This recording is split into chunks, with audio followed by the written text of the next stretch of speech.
Hello. Good afternoon, ladies and gentlemen. Very excited to be with you today. This is Reham Mansour. I'm the engineering manager of the Language Understanding Service. And I have Ahmed Ashur from the Language Understanding Duis team here.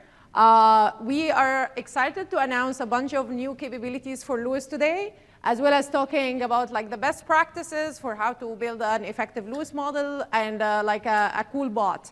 We'd like to see more developers onboarding to our platform. So this is the agenda that I'll be covering today. I'll give an overview of the conversational AI tools that we're offering in our group, as well as some customer case studies for people who are either working with customers or who are developers themselves working on similar case studies. And we're also showing how to add natural language to your bot using the language understanding service, and what's new for build and our best practices. So let's start with an overview of what's a conversational AI system and what is Microsoft doing in that space. So we have a bunch of very well comprehensive integrated tools, including the Microsoft Bot Framework, as well as cognitive services with different cognitive capabilities. So what's a bot? A bot is like any application, or either on your phone or your desktop, that can make sense of different types of input. So it can take input in the form of text, speech, or vision. You can pick an image of your favorite product, and you want your bot to be able to do product search based on that, or maybe relate this to other products and so forth.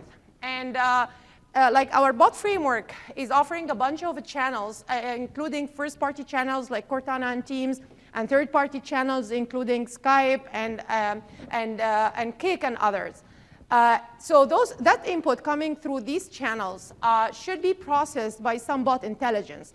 And cognitive services is the rest of the offering that has a bunch of those tools that would help you a lot with making sense of that input, analyze it in a format that your computer can understand, and take action based on that. So you look at the cognitive capabilities provided to help you with building bots. You can see starting from language understanding, analyzing the natural language, to understanding speech, and maybe answering question answers and indexing some of those question answers. Machine translation to enable your bot to speak in different languages, as well as some search capabilities and dialogue management capabilities. Once you once your bot makes sense of the input in different formats, now it can take action and link that action to your business logic and to your infrastructure in your enterprise, like all of the Azure storages and your knowledge bases. And all this solution stack is supported by all of the Azure capabilities for doing security, for doing monitoring and logging, App Insights, VNets, and all the Azure capabilities. So the fact that our stack is completely offered on the cloud allows you to build enterprise-grade, scalable solutions using the bot framework and cognitive services. So today, I'll be focusing more on the language understanding capabilities, the Duis part, as well as the dispatch part of your bot. So imagine your bot is handling questions that can be either handed off to your backend to be answered. Like, for example, if you're building an HR bot and you want to get an answer for what's my sick leave balance? This is something that the enterprise infrastructure would be handling. Versus maybe what's the sick leave policy in my company, which is more of a frequently asked question. So we'd like to see how to use Duis to dispatch between these different types of questions that could be answered with different parts of your enterprise infrastructure. These are the key differentiators for our conversational AI offering within Microsoft. We're offering a full Boat Lifecycle integrated with Azure, as I mentioned. So we offer a code-first approach, ranging from the SDK, like the Bot Framework Sdk V3 and the V4 that is in preview now, as well as a bunch of command line tools that we announced in build this year, to help you manage your bot assets easily in one place, as well as like the UI interface, the easy portal in Duis and Q&A Maker and other cognitive services that can help you build your custom models in a very easy way, even without having a lot of background in machine learning. We also have like all the enterprise grade level SLA, and almost all our services are G8. And we have a bunch of compliance standards that we announced today. We are GDPR compliant, as well as ISO and HIPAA compliant. So we work across different compliance stacks to help you across different industries. Duis also offers the power of customization with very little effort. So in the past, people used to build like those language understanding models, intents and entities, with a lot of expertise in machine learning. You need to get data, as well as you need to get the right expertise in your org so that you can build these models.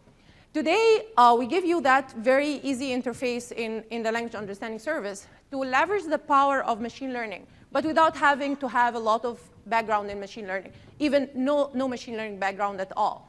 But we still can like help you customize and build the model that your domain and your specific bot is targeting. So this is exactly like a key differentiator here, the power of machine learning without with very little effort. And we also announcing a bunch of like capabilities around using machine translation to enable you to build your language understanding and Q&A Maker models once, but your bot would be able to like talk in different languages and detect the user language and be able to like respond in that same language in multiple countries. These are some of our customer case studies that probably some of you would relate to a lot. We have more than like 1,000 plus companies using our frameworks. All across the globe, as you can see, in different verticals. You can see people using us in finance, in teleco, and in insurance, in health, and so forth. I'll be focusing maybe on a couple of those customer case studies, and I'd like to get maybe some questions at the end, for the case studies that you relate to, or would like to hear more from the partners that you're working with, and so forth. Telefonica Aura. Telefonica is a leading teleco company in Spain. And it's available in like different countries, like Argentina and like Brazil and other places. They announced their Aura Assistant back in February, in the second half of February this year, in 2018. And they have been building that virtual assistant that can help you answer and interact for some questions like, what are your recommendations for what I watched tonight in terms of movies and so forth? And Aura would be able to answer such a question and make recommendations that are very specific to your bundles and to your own preferences. Questions like, hey Aura, how much mobile data am I left with? So it's answering questions that are very relevant to you as a user of Telefonica, as well as maybe create a Wi-Fi for my guests. So it helps you with both task completion. As you can see, it enables Wi-Fi for you, which is a task that Aura is completing on your behalf, versus answering some questions. You can see that this kind of virtual assistant has been built on top of the Microsoft Bot Framework, as well as language understanding, dispatch, and Q&A Maker. And towards the end, I'll be talking more about a reference architecture that Aura and others have been using for dispatch, so that they can see what kind of questions can be answered using Q&A Maker versus questions that need to be answered specific to you as a user of Aura.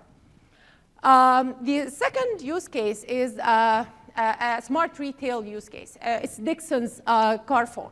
And Dixon's is an electronics retailer that has been building that Carphone bot. And it tries to interact with customers who are interested in their products, even before coming to the store. So people want to do product search, so they indexed all the products with all the specs and pictures of those products.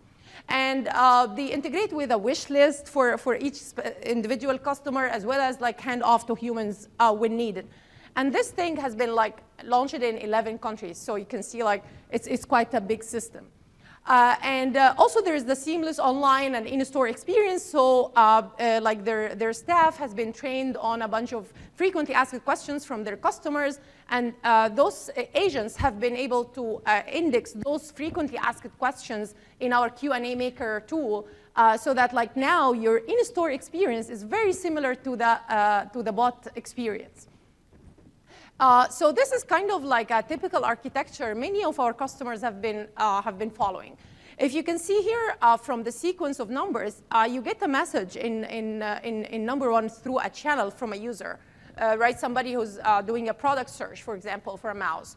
And then this passes through one of our channels, and then the second stage is being passed to all of a bunch of cognitive services that would make sense of that input. So you're getting a natural language input like, find me a mouse, right? And then you're trying to analyze that for user intent and what are the entities. So this is a find product intent and a bunch of entities like wireless mouse, right? And then the bot is trying to make sense of that and deciding accordingly to where to forward that question and get an answer, right? So it forwards this to its backend so that it can get like that product and maybe related products. And it's using maybe search capabilities from Bing custom search and so forth from cognitive services. And then for those frequently asked questions, you can see that some of those questions are being forwarded to their like backend of knowledge stores that have answers for policy questions, returns, and refunds, and so forth. And this is kind of like the typical architecture that we see with many customers. So now, how do you add like natural language to your bot? So the language understanding service, Duis, is our offering that we're focusing on today in this session, so that we can like show you how you can add those capabilities to your bot. So what is the problem we're trying to solve in language understanding? What do we mean here by, what is the problem that Duis is helping you with? Assume you're getting that query or like that user input. So find me a wireless mouse at $30, right? Or less than $30. So this natural language query is very hard to make sense of and take an action upon if we don't analyze it in a way that our machines can understand. So maybe one format that our machines can understand is the JSON format, right? So maybe I want some analysis of that query into some JSON format that I can make sense of. And so I first off start by identifying what's the intent. Maybe I have like within that bot multiple intents, like maybe find an item, buy an item, or add it to my cart, or maybe return it, and so forth. So I might have maybe 50, 60 intents. I want to differentiate between those. And then I want to also identify, it's not enough to get the intent, because what if it's only finding an item? What item should I find, right? I need to know that piece of information. So here, for example, I want to find a wireless mouse, and there's a price there. And actually, it just happens that that price is a composite of maybe a number and a currency, right, that I need to understand. So there are some details when I'm even trying to understand and make sense of the entities in that natural language query. So Duis is exactly meant for that. Given that input, I want to get that output. And maybe for some types of entities, I might be interested to get some sort of a resolution. Like think of date time. If I'm saying I want a mouse before next week, so next week is relative to where I'm talking today, right? So the machine has to make sense and return to me not only that it's next week, but also that it's like a date for that. So it translates, it detects next week as a date time and puts next week as relative to my current date so that like it's a specific date, right? So I like sometimes to get even resolution in addition to the decomposition of the entities I'm showing here. So what is Duis? So Duis is a cloud-based bunch of REST APIs on top of the cloud that allows you to build custom language understanding models that can, given some natural language query, provide you with some analysis to that query, right? But it's very specific to your bot. You can customize. We give you a bunch of tools to get started quickly. We might give you a bunch of pre-built applications, but at the end, you have full power on top of that to make control over your application. So it allows you to add natural language to your applications. It uses machine learning across the board. It leverages all the machine learning technology in Azure Machine Learning and other products in the company that are the best, one of the best in the world. And we are also allowing you to start quickly. We like you to get started quickly. We don't want you to have a lot of machine learning expertise or a lot of data. When you don't have data and you don't have that expertise, come to Duis, because that's the right place.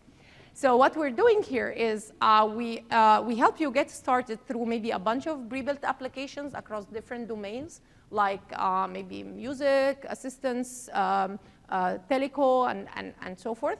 And if you go to our catalog of pre-built applications, you can start there. But it's not enough that you start there, because if I give you an application that we designed even in your own domain, it might not exactly work for your own queries, for your own customers. So we have to still provide you with the power to customize even those pre-built apps. So we offer our pre-built apps in a way that you can customize them. We offer you a bunch of pre-built entities, like date time, like numbers, like currency, those ones that are commonly used among our customers and across different domains, right? So you started early, but you built your model, but now your bot has started getting some traffic. And based on the behavior, typically people start with their bots having a certain view of the world about their customers or their end users. But over time, users tend to send specific queries to the bot that might make the owner of the bot change how he looks or she looks to that.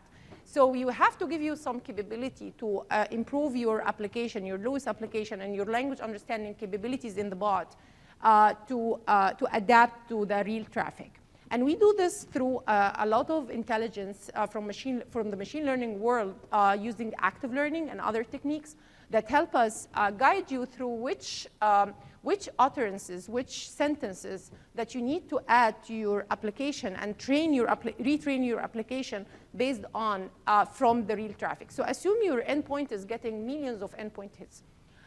Would you sit and label those millions to improve your model? Probably this is not what we're looking for. We'd like to offer you more. I would like to offer you a way to selectively pick the ones that would make a difference in your application. Because we can see your training data, and we can see how your model is performing. We make the proper suggestions for you, so you end up maybe labeling few tens, and you see the improvement you're looking for. So this is kind of like the feedback loop that people tend to improve their bots through over time. And finally, this is, as I mentioned, an enterprise-ready, available worldwide. We're in many regions, in many languages. I'll be talking about this among the capabilities we're announcing today. So what's new in Duis for Build? This is the exciting part. So we have features announced in 3 major categories. We have today, I'm very excited to announce our integrated experience between Duis and other cognitive services that are very relevant to Duis. So in the past, people have been trying to use Duis for the text part, but they always wanted their bots to be able to interact with their customers in speech or in language, right? You can text or talk to your bot. And today, we're announcing a full integration between the Duis and the speech services in cognitive services using one key, only one key that you fetch from Ibiza. And now you can have that key in your bot, and you can either talk or text to your bot, right? And Duis, not only that, that integration allows for the speech customization based on your Duis training data. So you've built your Duis model with a lot of data, right? Now you want your speech to automatically understand that and build a custom speech model. So we give you the full power of customization, both across Duis and speech, through the sending the Duis data to the speech service and make use of it, only by making one check mark at publishing time in Duis. Enable speech. You only enable speech. One key and you're done. Not only that, we also integrate with the text analytics capabilities in cognitive services. So text analytics today is offering key phrases as well as sentiment analysis.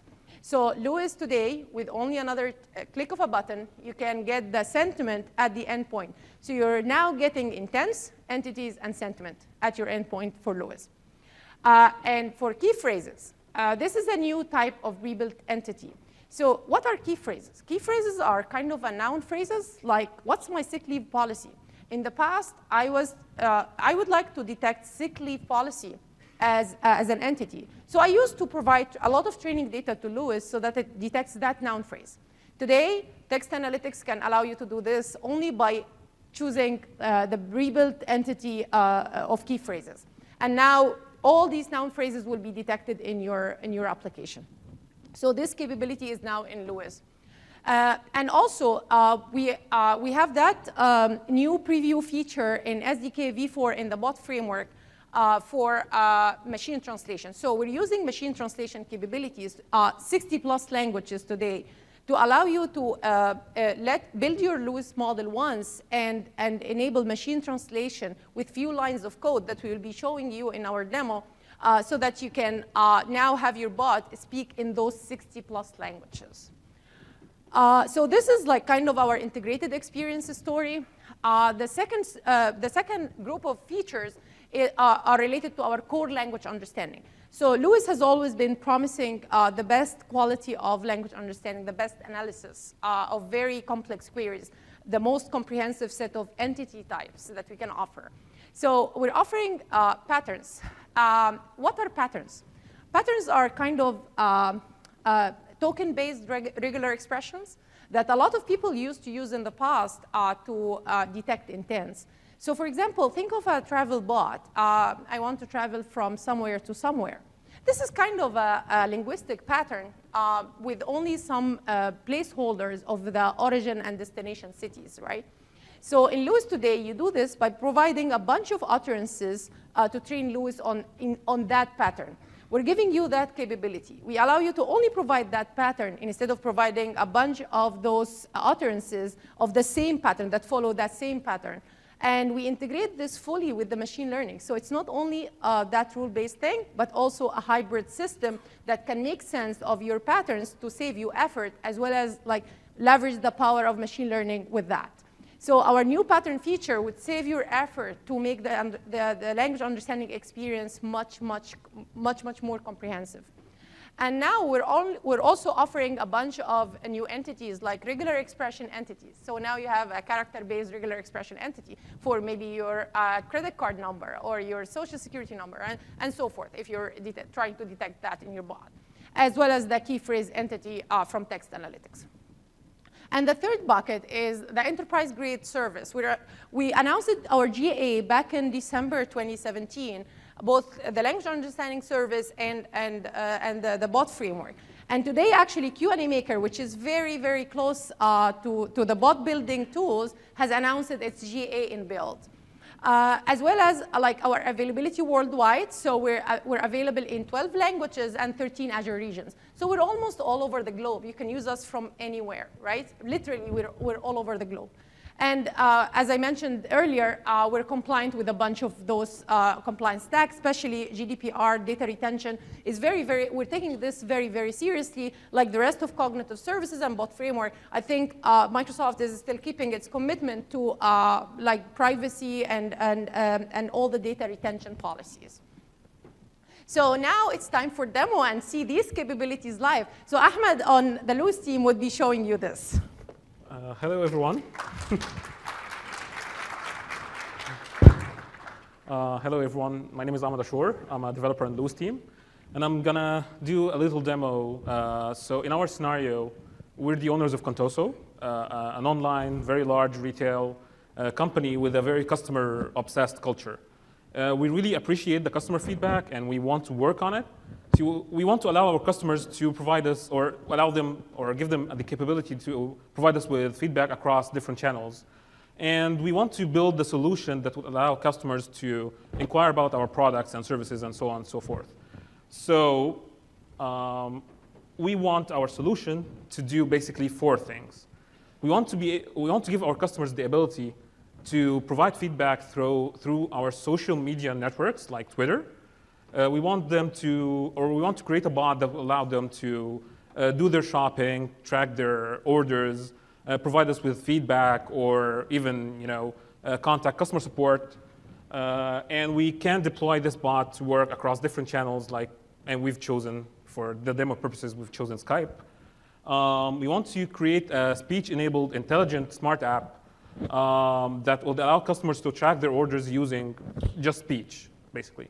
And we want to create some sort of a dashboard to gather the feedback, or gather some sort of or create a report or some analytics over the feedback that we get from our customers.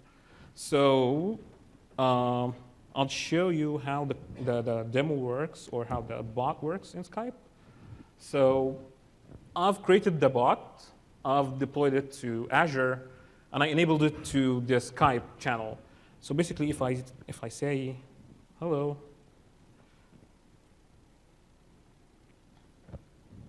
hi, I'm shopping your assistant.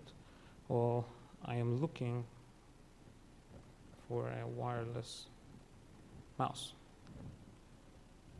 So it provides me with the wireless mice that I have in my inventory. And if I say something like, what is the return policy?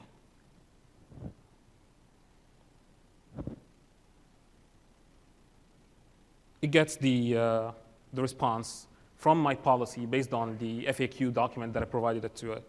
And if I say, how long would it take, when am I expected to get my refund?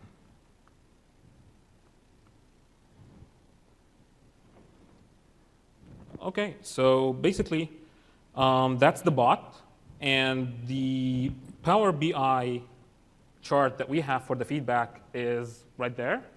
And if I tell the bot that, thanks for the timely delivery of my Legos,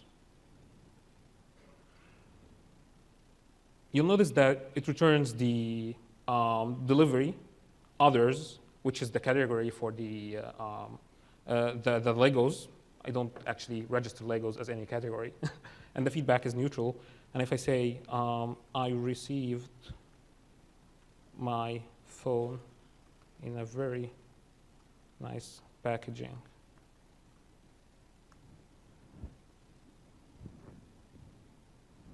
okay, so it's delivery for electronics, and the sentiment is positive. So if I go to my feedback chart and I just refresh it,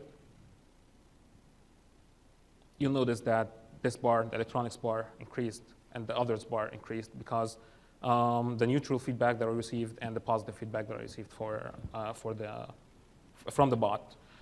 We also allow doing this through Twitter. So if I say, I received my laptop with broken packaging, and I include the hashtag for contoso, what happens right there is that I've provided, or I created something that we call the logic app. The logic app listens to the Twitter feed, and I told the logic app to search for the hashtag contoso. And what it does, when it finds a tweet that has the hashtag contoso, it sends it to our feedback service, which detects the sentiment for it, and then sends it back to our Power BI chart. But it might take a couple of minutes to do so, so we'll get back to it. So this is the demo, or this is the bot that we have. And so that's the solution that we built. How we built the solution is by using Lewis, Q&A Maker, Bing Custom Search on top of Bot Framework, along with language translation and the text analytics API for sentiment and things like that. And we've also used Power BI to show our metrics. So how did we build a Lewis app to detect all of those actions and respond with the appropriate responses? So we followed the Lewis app dispatch model, where we have a Lewis app that has the top-level intents. And based on which intent gets triggered from the top-level app, we call another specific app with the subcategory of this action that we want to take.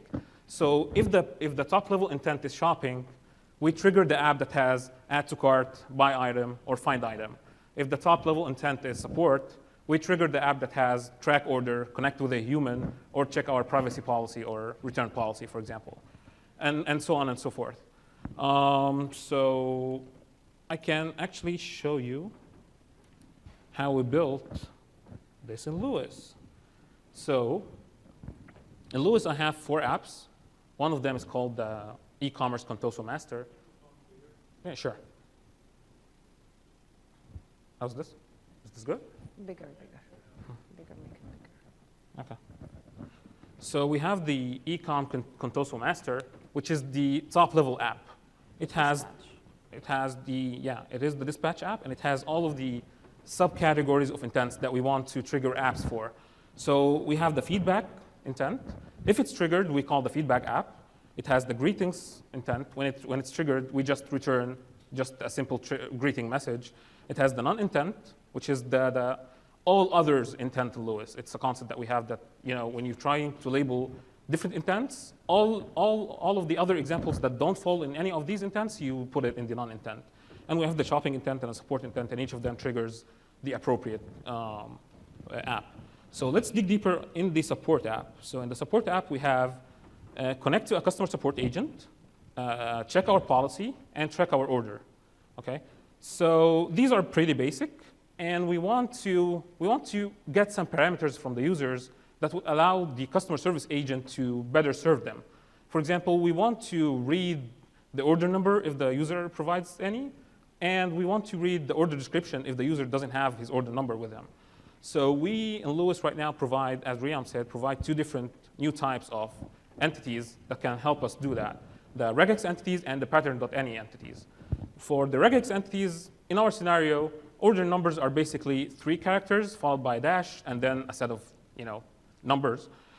So we can create an entity called the order number, and if you can see clearly, the regex is 3 letters followed by a dash and then a set of digits. And for our order description, we can either provide, we don't really know what context the user would describe his order in. So we can either provide as many examples as we can to cover the context for order description, or we can just use the pattern.any feature to provide a simple pattern that the users can follow to give us the order description. So basically, I created a couple of patterns. So I actually declared an entity, a pattern entity called the order description, and I provided a couple of patterns that that I can use order description in. So if the user says, I ordered something, something, something, and then provides me with a date time, the something, something, something gets translated to an order description. And if the user says any updates on my order of something, it gets translated into an order description. And I've also enabled sentiment analysis in this app. So if we say something like any updates on my order of a wireless mouse and keyboard bundle, order number ABC-12345. If we check the top scoring intent, it is a track order because it follows this pattern, and this pattern is associated with the track order intent.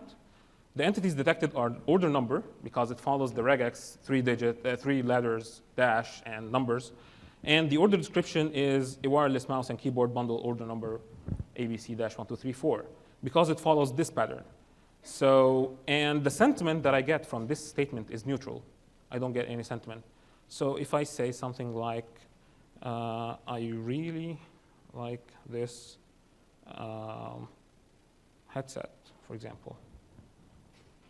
So I get a positive sentiment for that.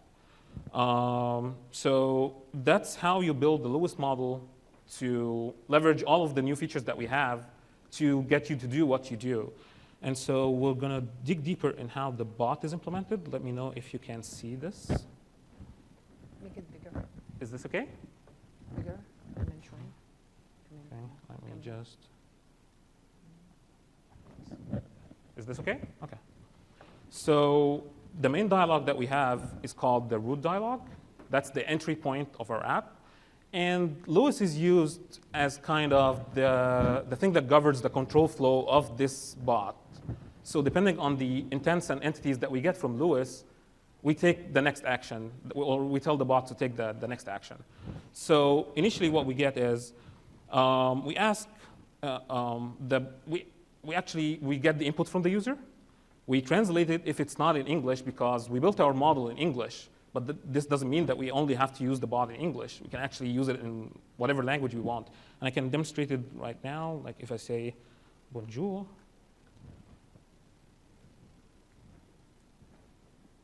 I get the response in French. And how it works is Bonjour gets sent to the bot. The bot detects it's not English. It translates it to English, gets the Lewis intents, and goes through all the path or the flow of the bot. And then when it returns the answer, we translate it back to French, because that's the initial language that the user used, and we get it back to the user. So the first thing we do is we translate the text. We detect the language. If it's not English, we translate it. And then we get the top scoring intent in Lewis. That's the sole purpose of the master app that we have. It tells us if the intent is greetings. It tells us if the intent is shopping. And we take a different action based on each intent. So if it's greeting, we just display the greeting message. If it's shopping, we go to the shopping dialog. So what does the shopping dialog do? It actually calls the shopping-specific Lewis model. And depending on the response it gets, if the intent is find item, we take the keyword, the item that we're looking for, the item keyword, and we call Bing custom search. So that's another service that we leverage in our bot. So we have our own, or we built our own warehouse or our own inventory of products, and we've indexed it using Bing Custom Search. So we provide Bing Custom Search with the keyword a wireless mouse, and as you can see, it returned the wireless mouse, or a couple of wireless mice that we have in our inventory. And the second dialog that we have is our feedback dialog. So our feedback dialog calls Lewis, and if the intent is delivery, we call our feedback service that uses Stream Analytics to display it into the Power BI service. And if our intent is the support dialog, we also call the support Lewis app. And if the intent is policy, we contact Q&A maker to get us the response for the policy question that we just got asked. So as you can see, we could incorporate all of these services into just one bot. And it's relatively very easy to build this bot. I actually built this bot in like a day or something with all of the accompanying services and things. So that's actually not everything that we have to show in Lewis. The last thing that I wanted to show you guys is how Lewis gets incorporated with speech. So we offered, or Reham announced that we have some sort of integration between the speech service where you get just to use one SDK, one Lewis key, and it just works, instead of you having to incur the 2 round trips and maintaining 2 different keys to do the whole thing. So I have an executable right here.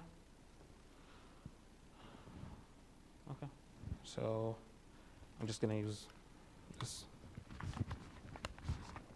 So if I say, hello, so it detects hello, and the intent is greeting, and that's the Lewis response it gets. If I say, I would like to track my order. So it's basically speech plus Lewis combined, which is pretty cool. For a smart app. For a smart app. Yeah. So how easy is doing all of the speech and Lewis integration? It's pretty easy actually. So I've just created a very simple WPF app, and all it does is when you press a button, it just calls the API, basically. So in the initialization of the WPF service, I initialized something called the speech to intent client. The speech to intent client, all it does is reads the Lewis key and the Lewis app ID and which endpoint region is this key associated to from the configs. It initializes something called the speech factory and the language model using the Lewis key. And every time I say recognize, it creates something called the intent recognizer from the speech factory. It provides it with the Lewis models, or which intent models we would like to listen for in this Lewis model. So in our case, our Lewis model names are the 5 intents that I have in the app. And then all you have to do is call recognize async, which listens until you stop talking. And when you do, internally it recognizes the speeches or changes the speech to text and then send it to Lewis. And since everything is hosted into Azure right next to each other, the latency is nearly negligible. So it's pretty cool. So that's it for the demo. And we'll be back with Reham. Yeah.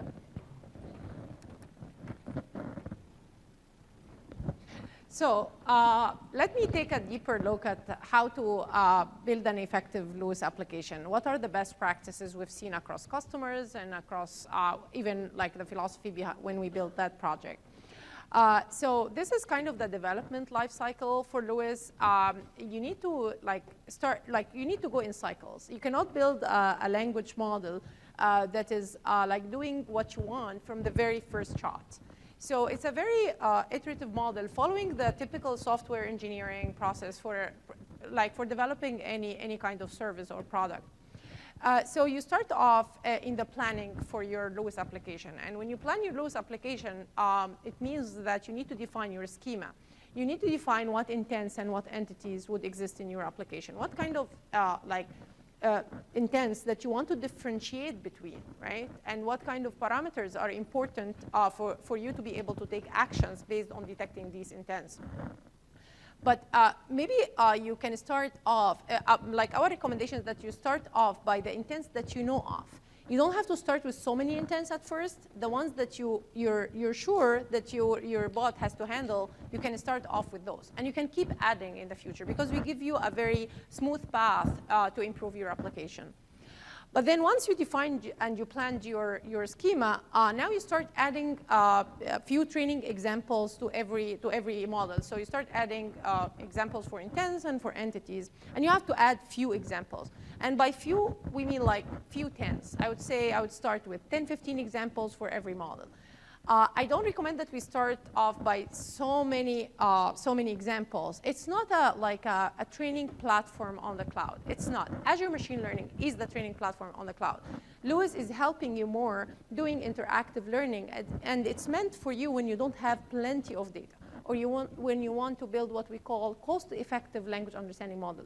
By cost-effective, I mean fewer labels that retains the same accuracy. So in machine learning, like a lot of data could do like well, but the right features could help you also. So if we select the right data from your training examples, as well as the right features, probably we can come up with a very what I call a cost-effective model. So that's why we like to go in iterations. And so through your building part, you start by adding examples. Maybe in the first couple of iterations, just add examples and then train and test. But maybe in later cycles, you want to keep improving, right?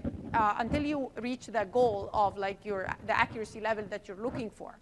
And during these iterations, I recommend that you do step 3 and 4.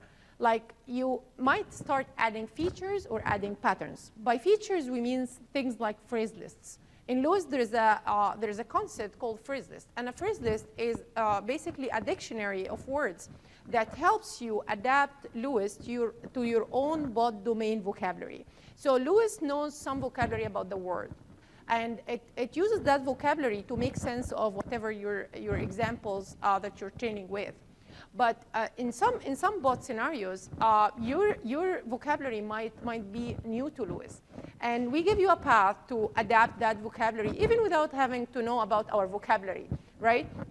Through the adding features. And so features could be phrases, could be patterns, and so forth to improve. So I don't recommend that you start off by that from the first couple of iterations.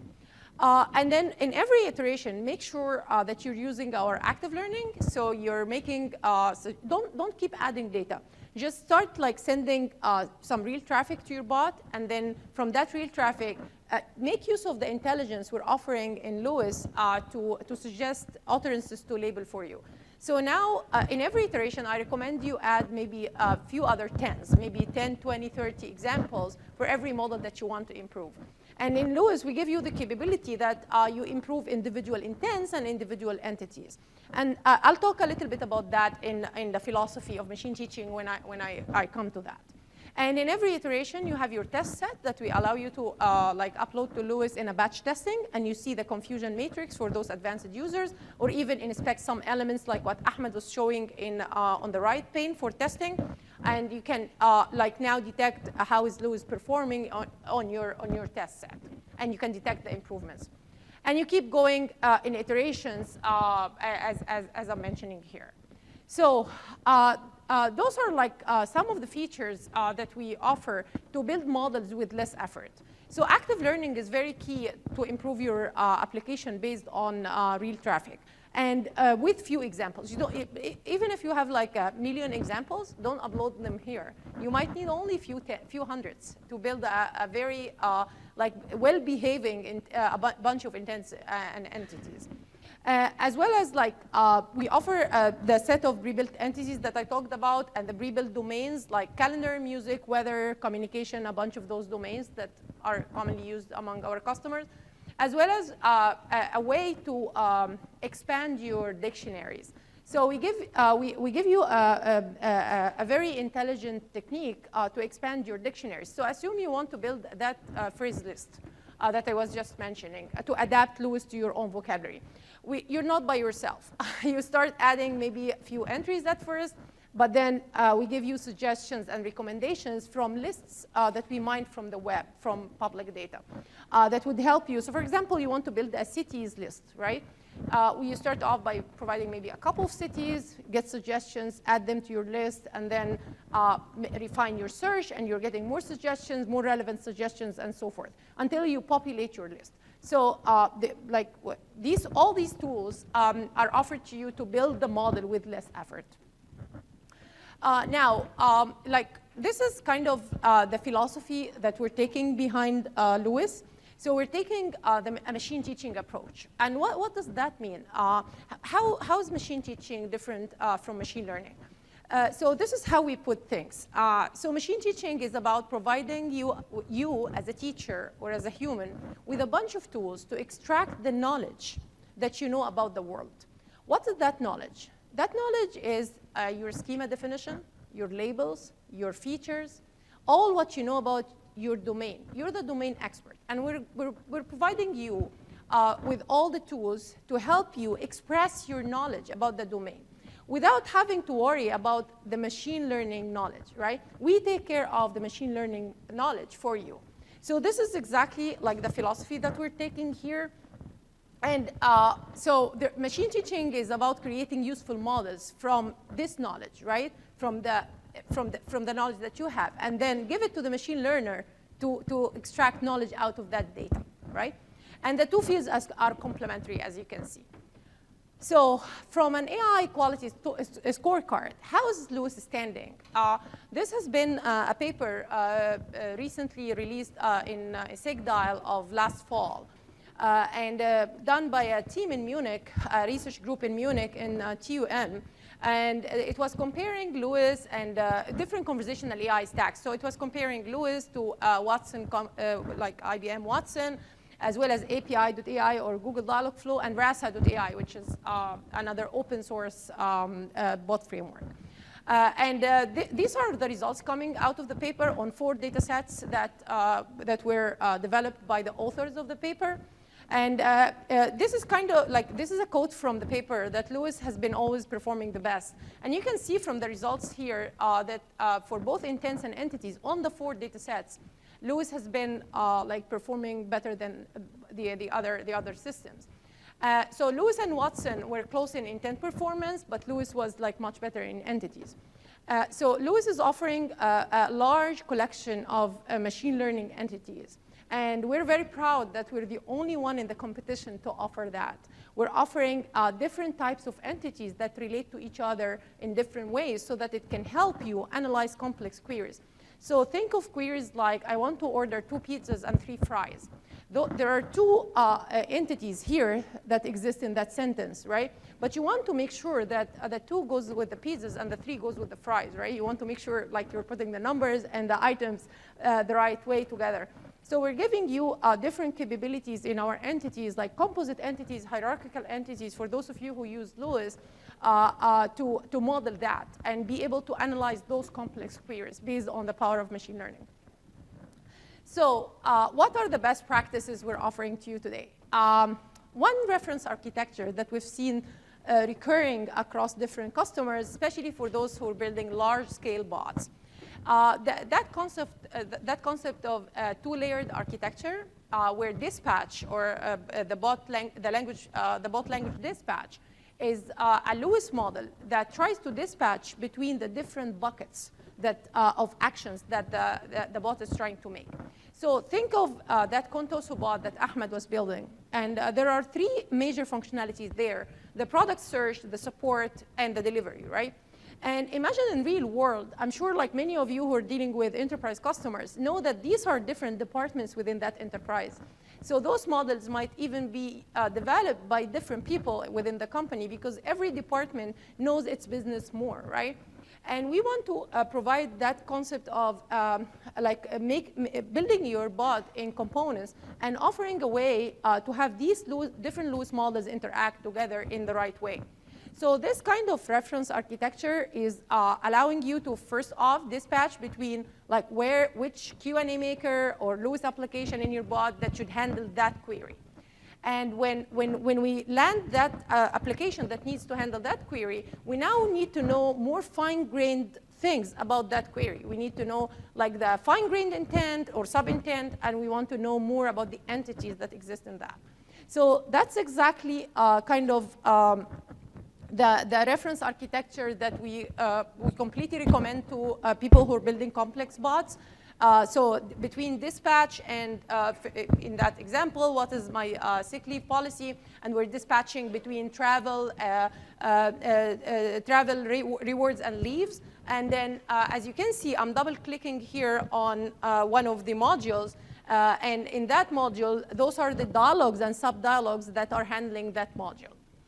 Along with all, of course, the security logging and auditing from Azure.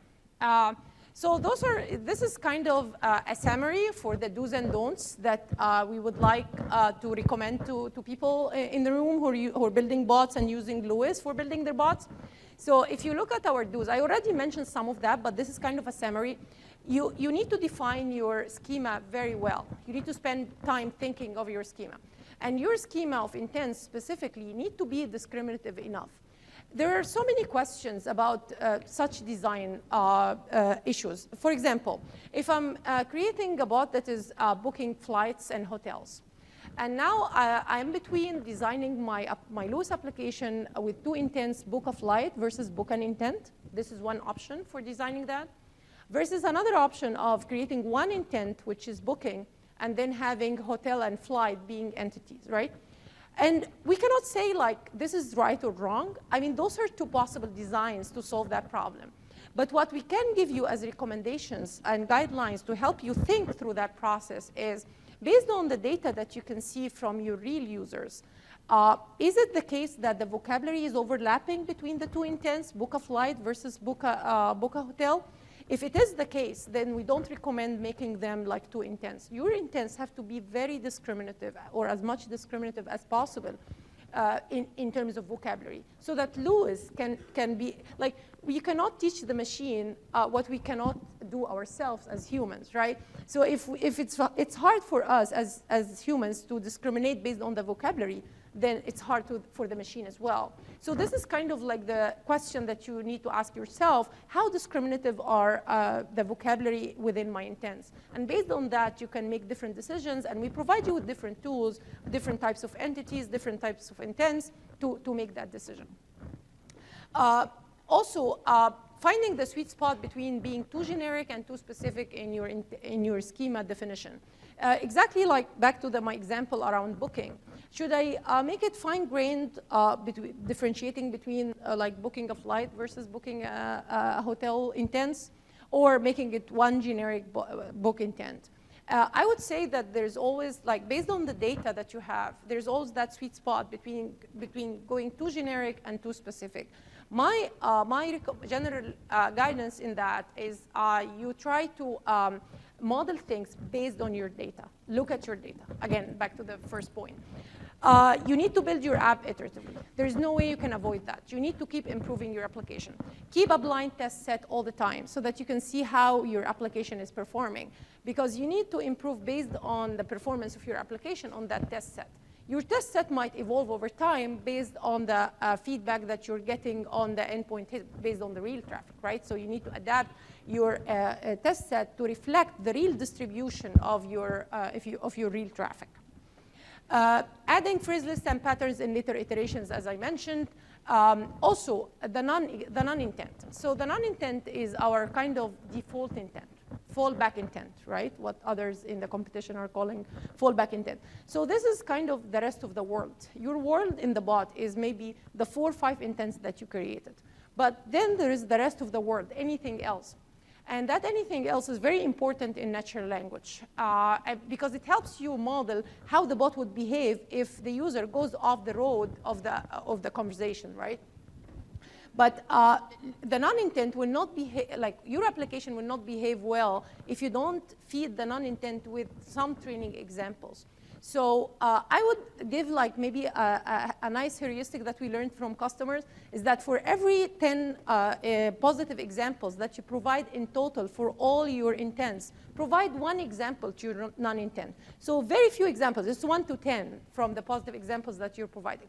This is very heuristic, right? It's not like a rule of thumb or anything, just like what we've seen from people building apps on Duis.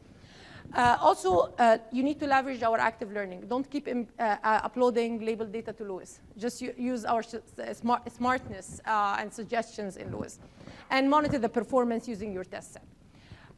What you don't need to do is the following. So our don'ts are add plenty of labels. Don't do that. Keep adding iteratively. Few examples. And use Duis as a training platform. It's not. It's not a training platform on the cloud. It is an interactive learning using few examples to build a good model. And add many examples of the same format, ignoring other formats. What is a format?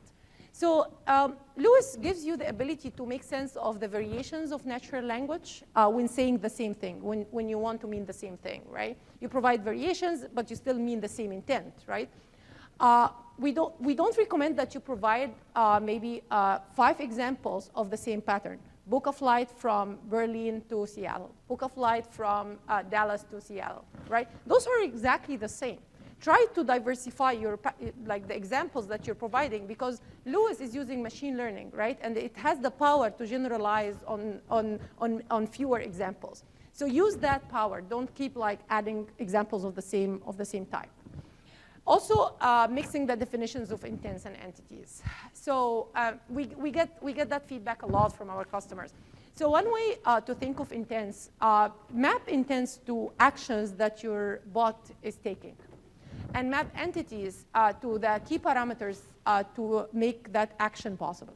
So if, for example, you're making an API call, right, to maybe find a product, right? So find a product would be an API call in your infrastructure, but it needs the product name and maybe the price or quantity of that product that you're looking for. So make those parameters as entities and make that as an intent, the action. This is kind of a rule of thumb, but like there are always exceptions. We can always discuss, back to the define your schema part, we can always discuss different design options for your applications. And create phrase lists with all the possible values. So assume, for example, you want to adapt Duis to your own vocabulary. And your vocabulary is maybe a bunch of cities, a bunch of airport codes, and so forth. Don't add everything in the world. Duis can make sense of only few of those. So if you only provide maybe few examples of those cities in your phrase list or those airport codes, Duis can generalize because it takes context into consideration. So it gets those words that it adapts to, but it gets also the training examples that have the context, right, that carries the context. And it can make use of both signals to like make sense of what you're saying. Also, adding so many patterns. Patterns are meant to help boost the performance quickly without having to add so many examples. So don't overload the system with so many patterns unnecessarily, because Lewis can still generalize, right? And training and publishing with every single example. So you keep adding one example, train, publish, and test. No, don't do that. Maybe add 10, 15, so that you see the real improvement, right? So those are our key takeaways from our customer learning journey and our recommendations. To learn more, get started today on aka.ms/Lewis. And those are some of our conversational AI sessions that relate to this session, and would be very happy tomorrow to see many of you there about Bot Framework and the command line tools that we're announcing today in Build. And finally, it's time for questions and answers.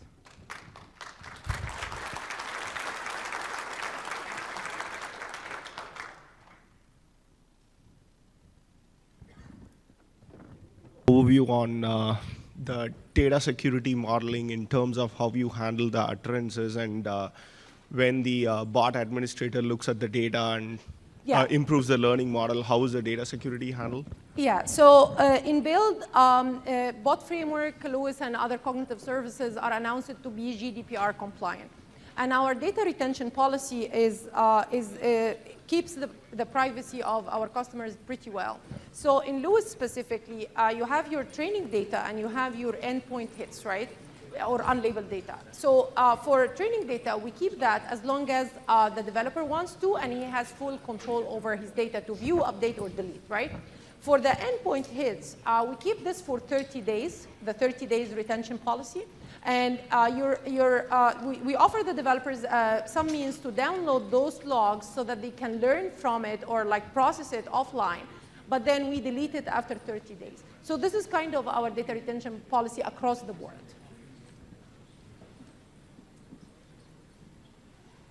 More questions?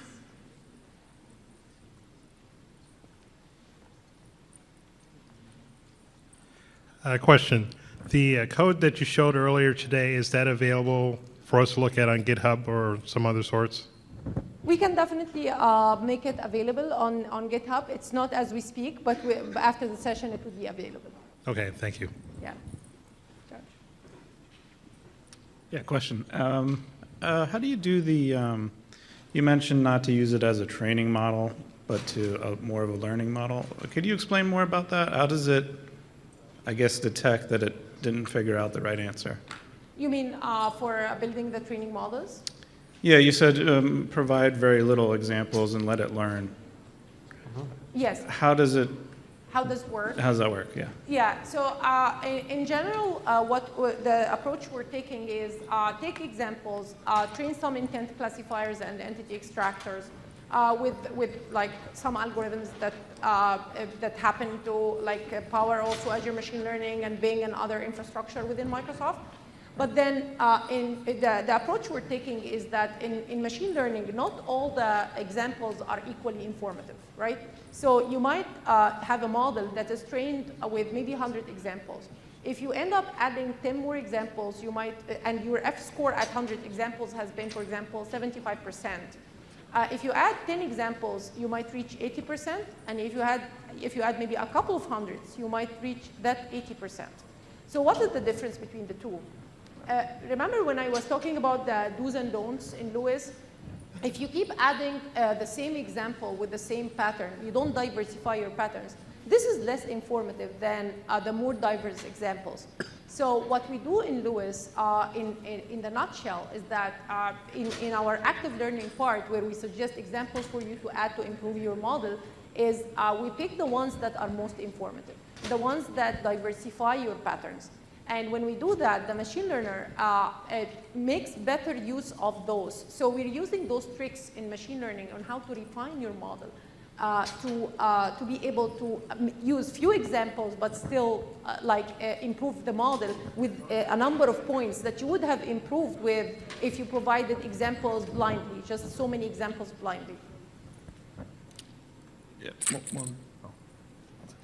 Oh, sure. I mean, we still have time. You can finish your question. Yeah, one more question. How do you handle The reason why I'm running a chat bot, the reason why I have to use so many examples is because of grammatical and spelling issues. How do you guys handle that? If you provide so many examples? Spelling, Grammar errors cause a lot of problems with the bot. Yeah. So spelling has been a feature that exists in Duis a while back, even before build.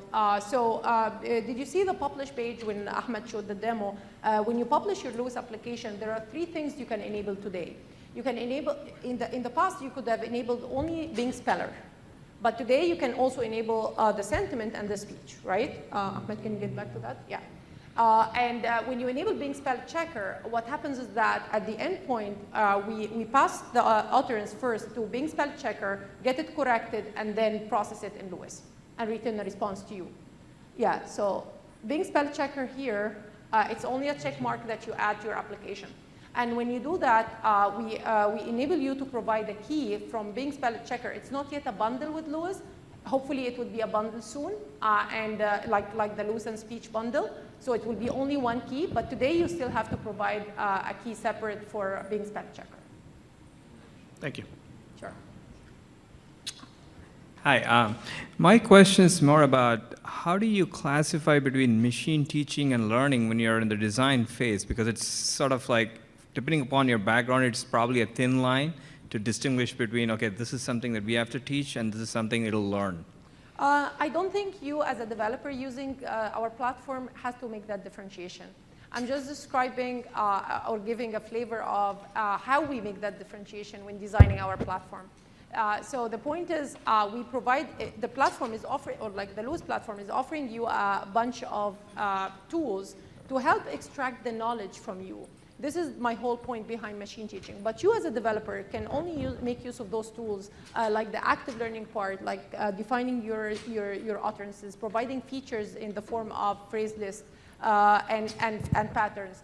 So we only provide you with the tools without having to worry about the part that we use these features and these labels or training data to train an effective model and tune it. We do a lot of work in the background that follow the best practices of machine learning so that we can like tune your model on your behalf, given that you provided your knowledge. Thank you. Can you talk a little bit how to deploy to other platforms, the bot, like Facebook or Slack, or how that works? Yeah, so when you, in the Azure bot service today, when you deploy your bot, you're able in Azure to select the channels that you want to enable for your bot. So during deployment, it's only a matter of selecting those channels while deploying the bot. And it's a very, very simple process when deploying. And once those are enabled, once those channels are enabled, you don't do something specific in your code for that, in your bot code, except if some channels do support maybe some types of adaptive cards that are different from others. So you still need to handle that in your code, but it's only like a matter of selection within Azure portal for the Azure bot service. Hi, thanks, great session. I'm going to push back on the spelling a bit. The spell checker, for a lot of bots that we do, there's a lot of acronyms, there's a lot of specific terms that are, to a particular industry. So the spell checker usually just messes that up. So how do you deal with that? I hear you. So, and that's why it's part of our backlog. The same way we enable some customization in our machine translation, in the machine translation library for some words that don't need to be translated, we will enable a way to customize for some words that you don't want to be corrected, right? This is what you're looking for. Yeah. This is something we're looking at and working on. All right, cool, thanks.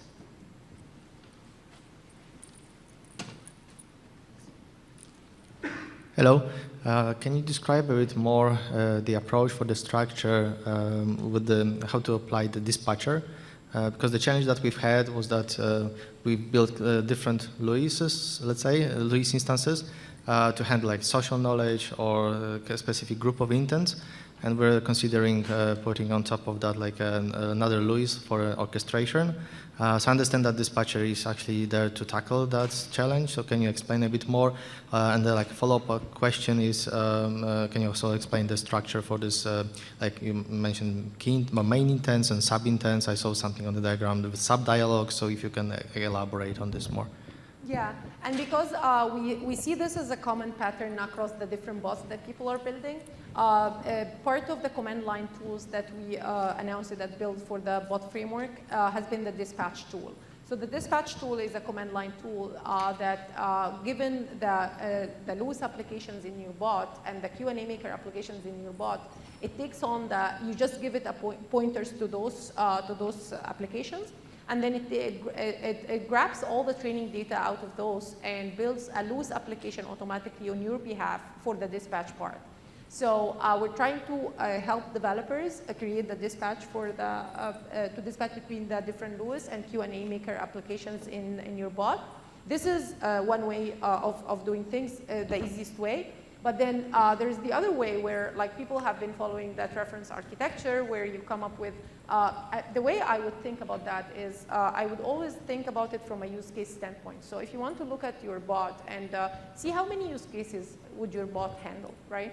And then based on that, you decide to maybe create different components to handle that. And for the different functionalities, like in the HR bot, leaves versus rewards versus benefits. And for each of those, you want that Lewis app to be localized to that specific bucket of functionality, right? So that's how you come up with the need for that kind of dispatch. But the tool that we created would help you do this automatically. Hello, thanks for the session and thanks for the best practice details as well. I have a couple of questions. First question is, we have an internal web application which is not exposed to the clients. And adding this chat box and Q&A becoming public, can we use this for mobile, like using the secure web, or do we need to use with the Microsoft Intune? So this is a question about the Azure security stack, right? I would say in general, we were able in the past to link with, I haven't tried this myself, but in the past we've been able to link our apps to the different security stacks, even if they're not Azure. And even moving forward, you can see some announcements around some of the cognitive services being able to package it as a container that you can deploy to not only Azure, but maybe to other clouds, right?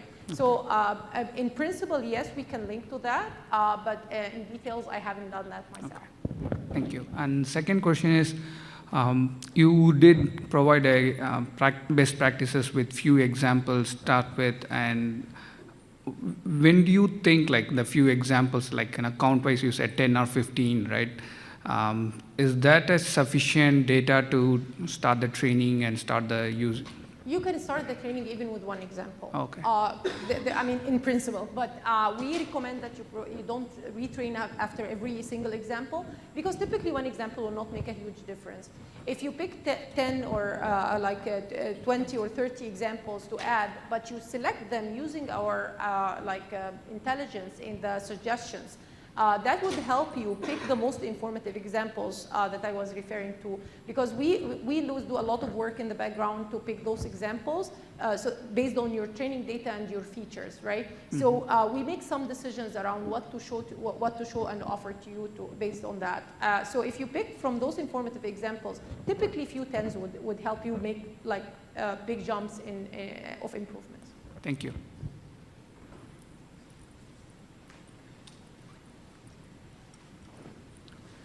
Hi. So the examples that you gave, they focused on kind of short phrases. Would it be similarly effective if you gave it like a paragraph of text outside of a bot to recognize entities and things like that? So Lewis has been designed for conversational utterances with limits of 500 characters sentences. So it's not exactly meant for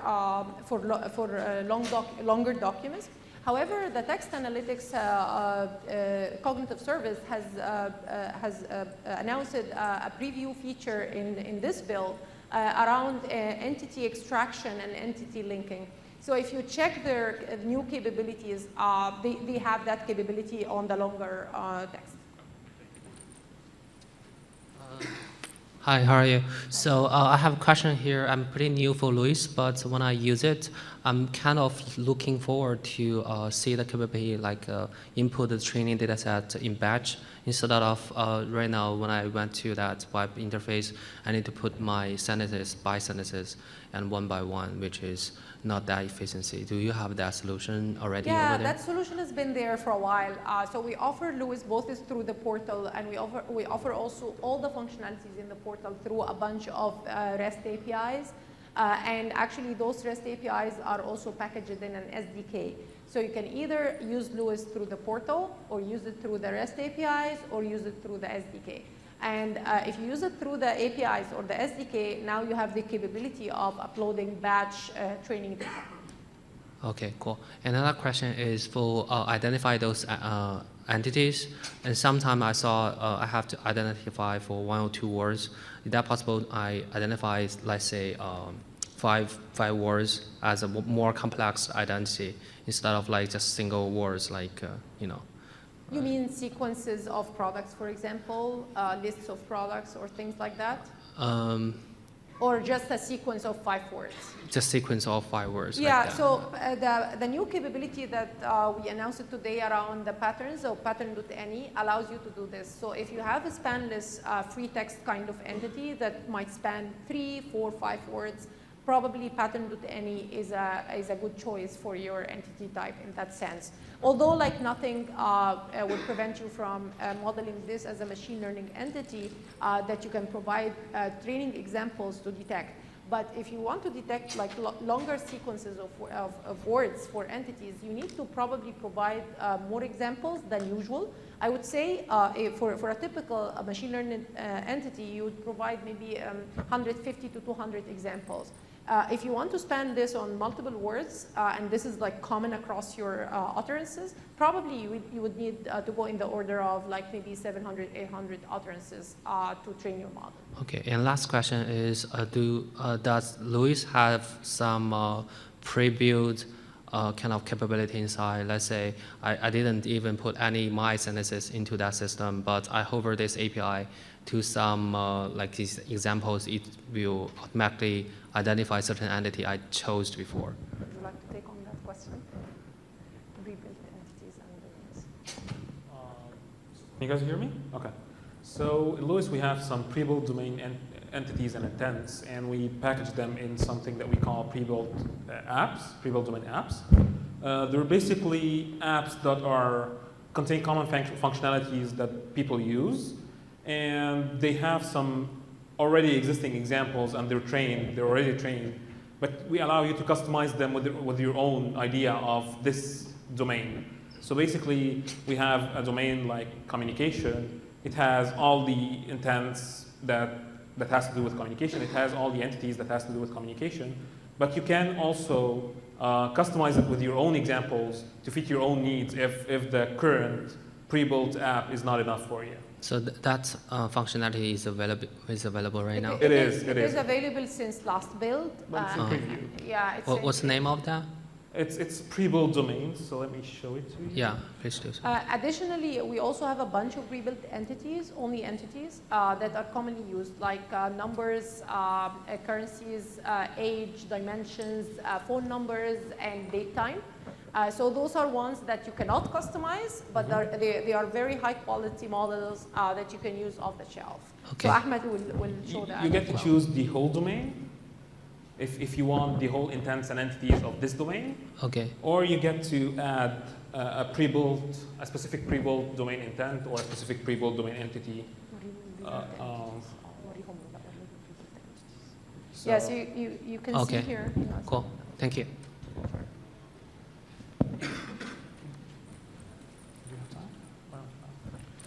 So during the discussion, you mentioned about something called sub-entities. So one of the problems that we have been trying to deal with is once you enter into the conversational flow in designing bots, you can ask a question back to the user, and currently we are just limited to asking one data point to the user. So the user wants to book a flight ticket, so he doesn't specify the destination or the date. So you have to ask for the date, and then you have to ask for the destination separately. But it's not really an elegant experience to ask multiple questions back and forth, and we are looking to see how we can kind of, again, ask one question, like provide the destination and the date, so that in that case, the conversation becomes very difficult to handle in a dialogue experience. So the user can say, provide the response in a single text, or they can provide multi-text options and stuff like that.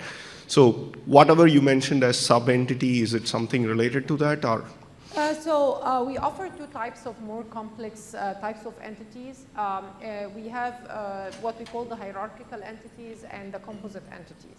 Hierarchical entities are meant to model the is-a relation between parent and children.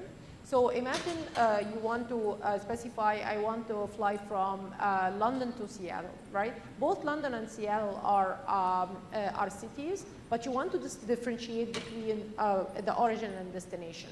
So the way we model this in Duis is through a hierarchical entity that is a location that has two children. One is origin and the other is destination. And you label those entities as the children, right? And now you get to provide training examples. And even when your sentence has only one city, like I want to travel, not even traveling, what is the weather in London? You can use the parent, which is the location, to label London, right? So you can mix and match between labeling the parent versus the children for the data. So this is one way of modeling the SA relation. The other piece of complex entity that we're providing is the composite entity, exactly relevant to the example I mentioned about making a food order. I want to order 2 pizzas and 3 fries. I would make the 2 pizzas as a composite entity that has a number pre-built entity and a food item that I create, right? So now that composite entity happens in 2 locations, and I can make a composite entity a child to a hierarchy. So you can see that from our tools, you can model your entities to really understand very complex queries. Relevant to your, so this is like kind of what we're offering, but back to your question around how to let the user provide multiple entities in the answer, but without enough context. So I would say Lewis today, without a lot of context, would not be understanding those entities if they are machine learned entities. If they are list entities, it can understand it. But we are working on features that would let you accommodate the previous turn's context so that it can make use of that while trying to understand the current utterance. This is something on our roadmap that we're working on. Thank you. And we also have a booth in the Seattle Convention Center. Actually, the Bot Cognitive Services, the language division, and the Bot Framework. So if any of you have any questions, so we're Please there. join us You can reach there. us out. Thank you.